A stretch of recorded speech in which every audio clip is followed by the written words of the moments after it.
frontal cortex.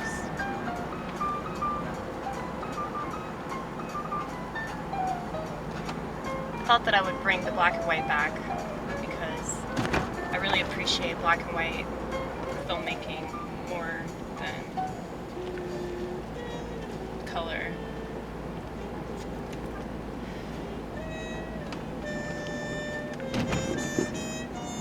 There's just something really classy about it. And there's a reason why we think that. It's because people tend to see things from a very black or white perspective, you know? I don't think that a lot of the world is anywhere as nuanced as a lot of people want to believe. And I think that this is one of the reasons why, like, we're so screwed up as a society, because we can't acknowledge the way that things truly are. Now, I'm not suggesting that, like, it should be black or white, but I'm saying that this is how people look at things. It's very rare to have people that, instead of getting offended, go, why am I getting perturbed by this statement? Why am I getting my little panties in a twist over this? I've heard this song too many times.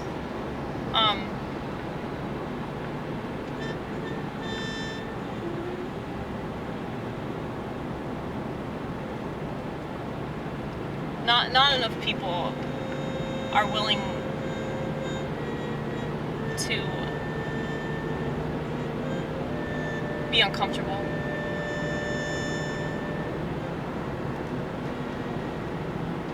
And because we have never addressed problems that we should have addressed a long time ago. And I gotta say, there have always been people that want to, but they always get shut down. So, as long as there's money in ignorance, as long as there's money in the Machiavellian kind of attitude, then, you know, nothing in this world will ever be right. So, I think that people like me have a deeper understanding of the things that are wrong with the world, but we also have a deeper understanding that, like, nothing will be fixed because people don't want to admit, first of all, their part in the situation. Second of all, the people that they like, the people they look up to, the people they admire, that maybe they're not as perfect as they think they are. Okay? Third, back to themselves. Okay? But most problems really center with us. And not to say that other people don't do anything wrong, but if you interpret things correctly and you have wisdom and understanding about you, things won't bother you as much as they would bother somebody that, you know, doesn't get that other people are flawed. Maybe other people aren't equipped with the tools that you're equipped with. It's like you expect everybody to be on your level rather than try to meet them where they are. And that's fucking wrong, you know? Anyway. I was reading Proverbs after I got out of church today. It's Proverbs, very easy to remember, 23:23. Proverbs chapter 23, verse 23. And I wrote it down in my little handy dandy notebook. Buy the truth and sell it not, also wisdom and instruction and understanding. And it reminded me of something that I said recently, so that's why I'm bringing this up again.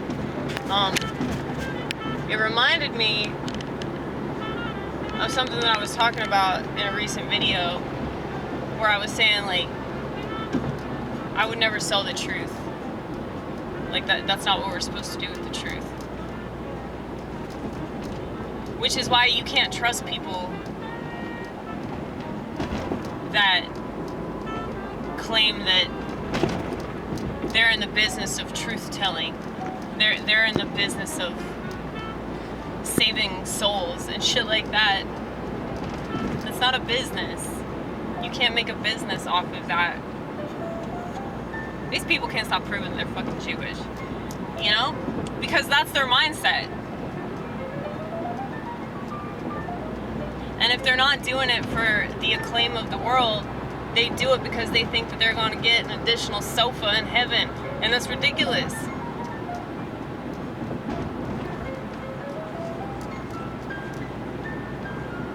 But I was just thinking about people that I've met in Nashville doing comedy, that they're getting pretty successful. They're getting booked. And I don't just assume that because you're getting booked, that means that you're sucking the dick of the booking agent, or, well, it's actually a chick that runs Zanies. But I don't think that's the case. But I do think a lot of these people that get a lot of gigs, it's not necessarily because of their talent. It's because they're able to be buddy-buddy with certain people. Or at the very least, they're able to pretend.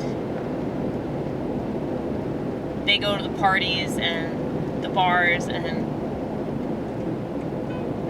they show up in the, like, the photo op, you know?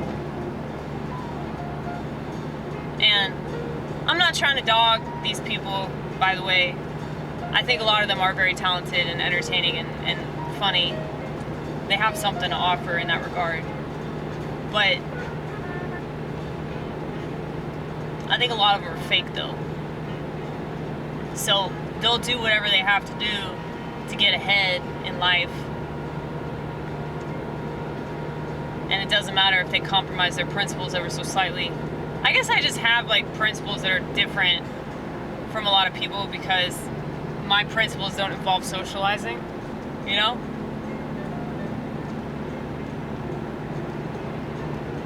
But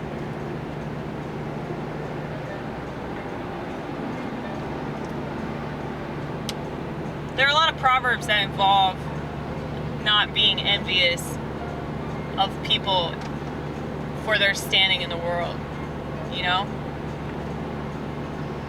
Not desiring to hang out with those people, not wishing that you had what they have. And I just thought a lot about that earlier this morning because,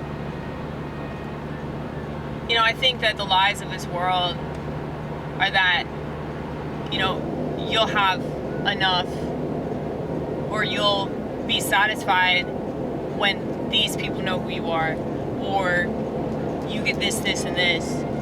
You know, and you see this a lot with, you know, the 2.5 kids and the happy marriage and the house and the 2-car garage and all that. So there's just as much of a fantasy involving the American dream as there is, you know, being a well-known entertainer and getting ahead in that kind of way. And I'm here to tell you, if you don't have it with yourself, you don't have it at all, and you never will.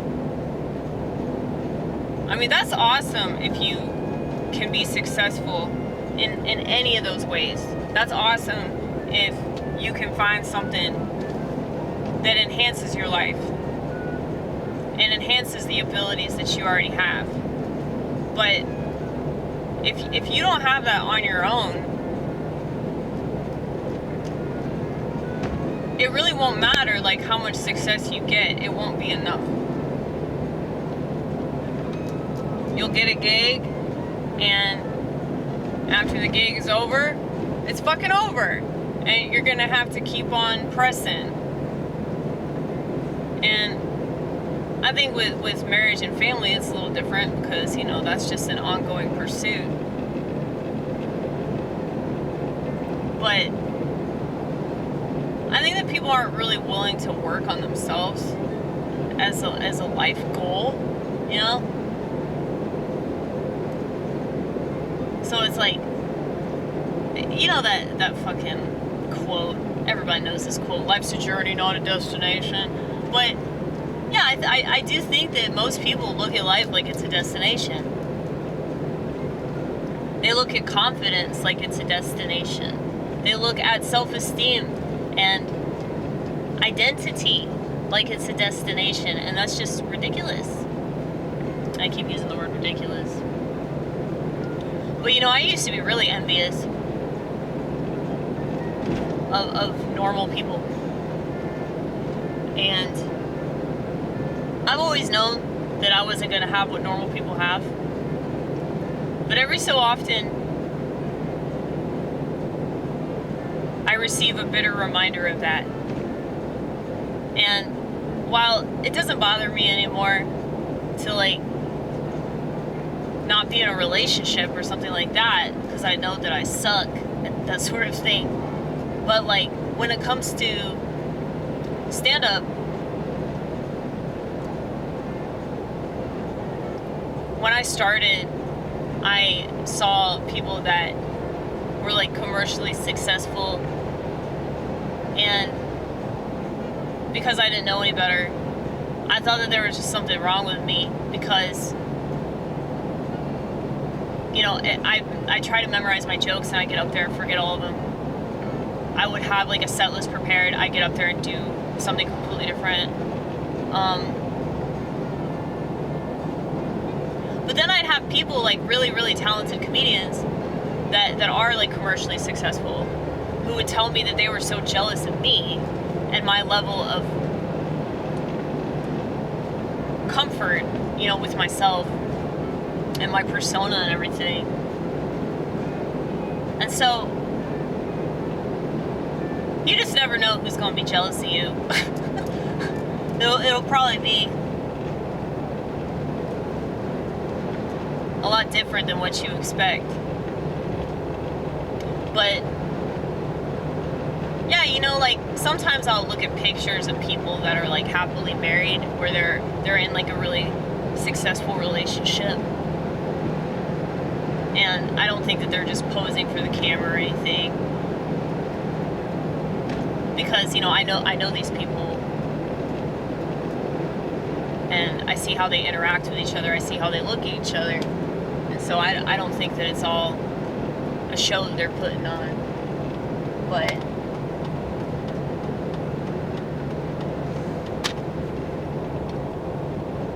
sometimes I do get kind of like, huh, wouldn't that be nice if you were a real girl? Wouldn't that be nice if you could go kabrooing? Wouldn't that be nice if you could go to some social event and not be bored out of your mind, crawling out of your skin and contemplating suicide? Wouldn't that be nice?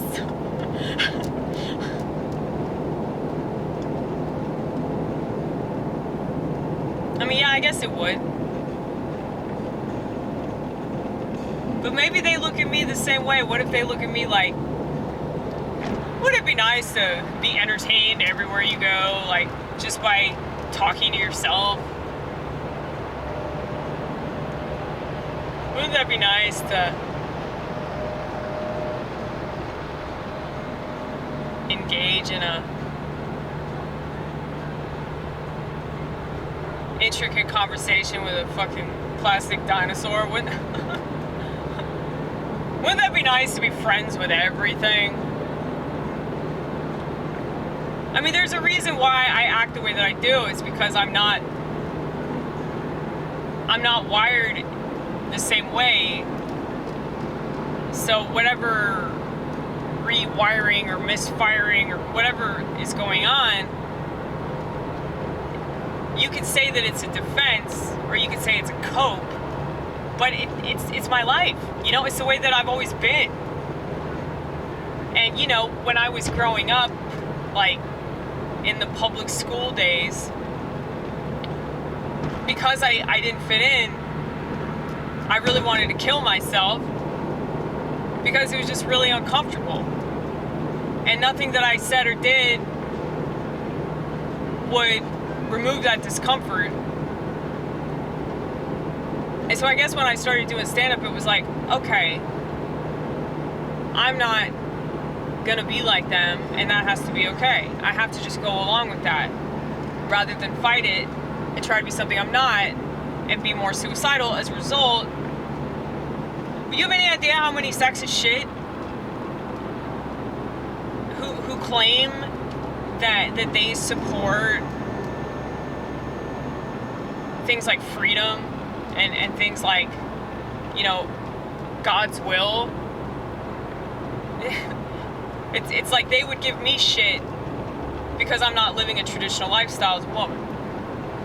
Now, granted, surface level, I can understand why they're saying that. But if they get to know me and they still don't understand it, the problem is obviously them. You know? Because God's will is not the same for everybody. That's why we're different, okay? That's why we're different. I mean, I think you can probably gather by the way that I talk that I'm not like the other gals. Because the other gals are pretty stupid. And I'm not saying that to be cool, and I'm not saying that so some misogynist in the vortex can jerk off to me talking shit about women, because I would rather not. I would rather women behave. Everything I complain about is because of conduct. It's not because of identity, it's because of conduct. But speaking of identity, since you brought it up, it's exponentially worse when a woman misbehaves.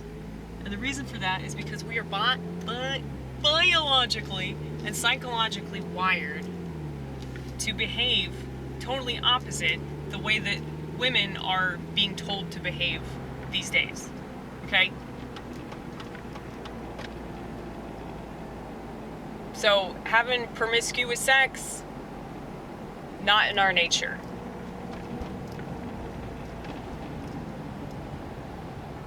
Taking pills so that we're not able to cry, not in our nature. Killing our babies, not in our nature. If you're so opposed to having a baby, don't fuck.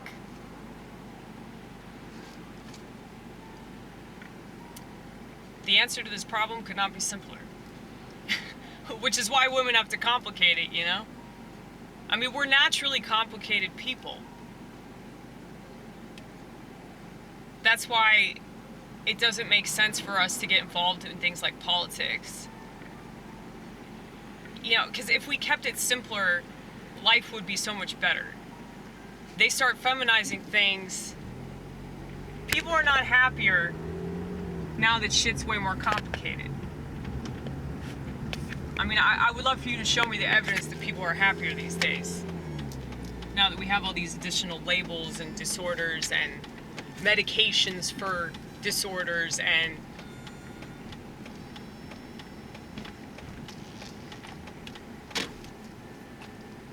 there's just so many things that we didn't have to deal with, you know, 50, 60, 70 years ago.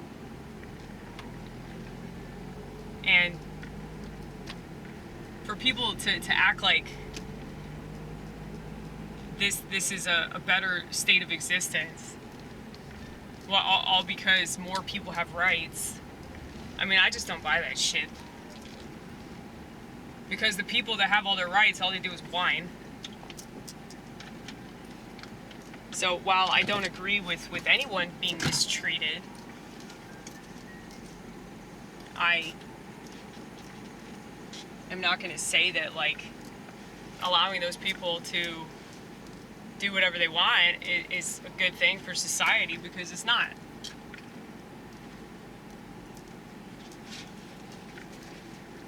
And people love to bring up the fact that, you know, well, I'm not traditional and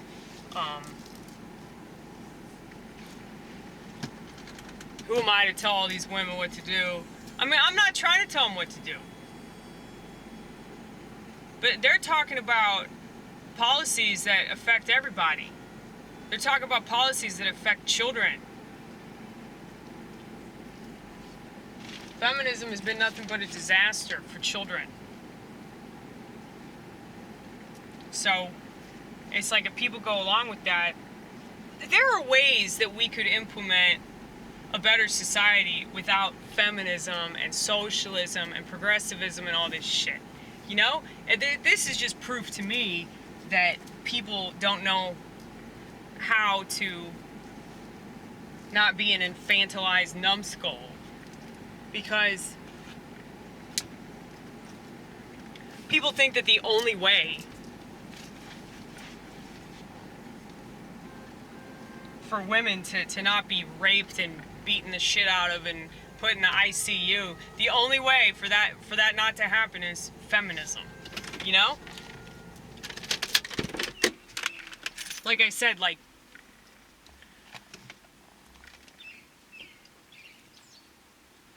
there's a way to achieve that goal without having to, like, completely overthrow the natural order of society. You could increase the penalties of beating a woman.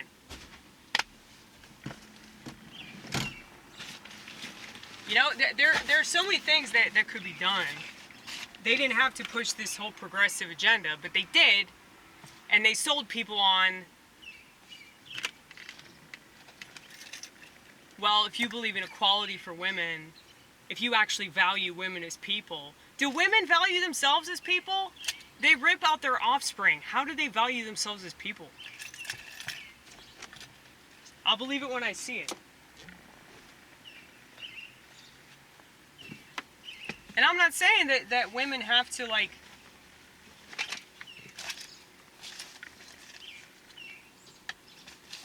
do all the things that people think they're supposed to do, you know? I don't think they should be jailed. I don't think, like, anyone should be mistreated all because they don't fit a particular stereotype, you know?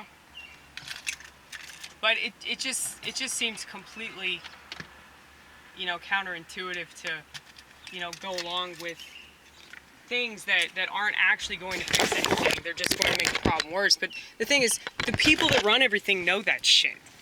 They knew exactly how this was going to pan out, which is why they pushed it. It's why they insisted upon it.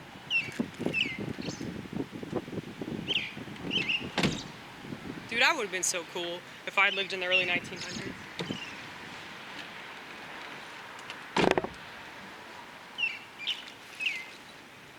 Shit. I started my period today. Isn't that exciting?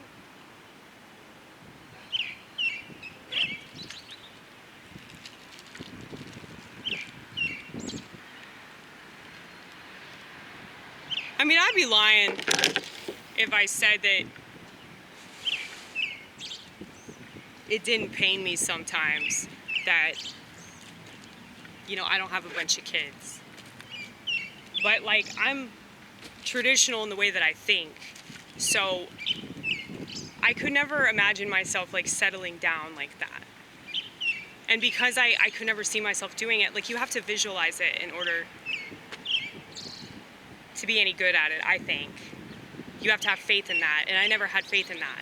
I never had faith in my ability to be traditional in that way.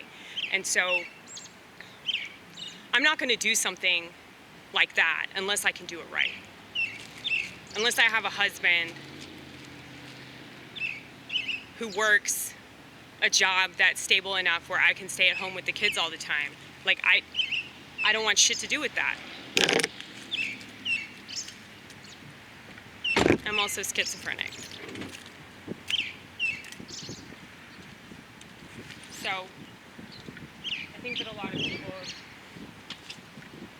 they don't really understand what mental illness does. And so there are different types of mental illness. I would say that the mental illness that people know way more about is the mental illness that affects society, the mental illness that is destructive. So the kinds of people that bother other people, you know? Sociopaths, narcissists, borderline personalities, versus people like me that just want to stay the fuck away from everyone. That sort of mental illness won't be pushed.